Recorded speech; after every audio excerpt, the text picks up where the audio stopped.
যখন আমরা নারায়ণগঞ্জ বন্দর শ্যামপাড়া বাসায় থাকি তখন আমার বুকে হাত দিছে আর লিপ কিস করছে। আর আমি কালকে একটা ভিডিও দেখলাম যে শিখার একটা মেয়ে আছে, মনে হয় 10 বছর মেবি হইতে পারে, ওই মেয়েটা একটা বক্তব্য দিচ্ছে বানোয়াট। এটা স্পষ্ট বোঝা যায় যে তাকে স্ক্রিপ্টিং করে দেওয়া হয়েছে, লিখিত দেওয়া হয়েছে, সে ওটা পরে মুখস্থ করে বক্তব্য দিয়েছে।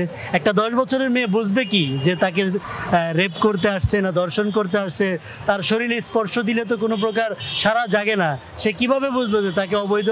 আর যদি তাকে অবৈধ কোনো কার্যকলাপে সাকিব জড়িয়ে থাকে, সেটা কেন মামলা হইল না?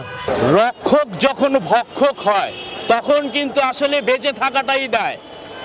আমরা প্রতিনিয়ত পুরুষ নির্যাতিত হচ্ছি, এটা নতুন কিছু না।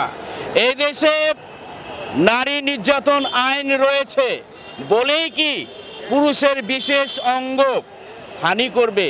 এটা কোন আইনে রয়েছে? প্রতিনিয়ত আমরা কিন্তু দেখছি সোশ্যাল মিডিয়ায় এই বিষয়গুলা খেলনা হয়ে গেছে।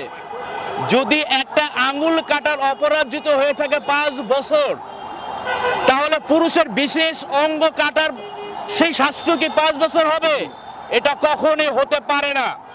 কারণ একটা পুরুষের বিশেষ অঙ্গই হচ্ছে পুরুষের পুরুষত্ব। একটি ছেলে যে কোনো অপরাধ করতেই পারে, যদি তার স্ত্রীর কাছে সে কোনো অপরাধ করে থাকে, সে অপরাধের শাস্তি বাংলাদেশের প্রচলিত আইনে হবে। মেয়েটা চাইলে আদালতে পুলিশের কাছে আইনে বিচার দিতে পারতো, কিন্তু সে নিজেই যেহেতু আইন হাতে তুলে নিয়েছে, আমাদেরও দেখার আছে সে কতটুকু আইন হাতে তুলতে পারে আর এদেশের আইন তাকে কি করতে পারে সেটা কিন্তু আমরা দেখব। এই জন্য আমরা আদালতে নিয়মিত তার পক্ষে ডিফেন্স করতেছি, সাকিবের পক্ষে আমরা আইনি লড়াই করছি, করে যাব। সর্বোচ্চ শাস্তি বাংলাদেশের মাটিতে নিশ্চিত করব, যাতে করে আর কোনো পৈশাচিক নারী এই ধরনের কোনো পুরুষের উপর নির্যাতন করতে না পারে। ধর্ষণের পর একটি মেয়ে ধীরে ধীরে স্বাভাবিক জীবনে ফিরে আসতে পারলেও পুরুষাঙ্গ কর্তন মানে জীবন শেষ। এই ধরনের পুরুষদের স্বাভাবিকতা থাকে না।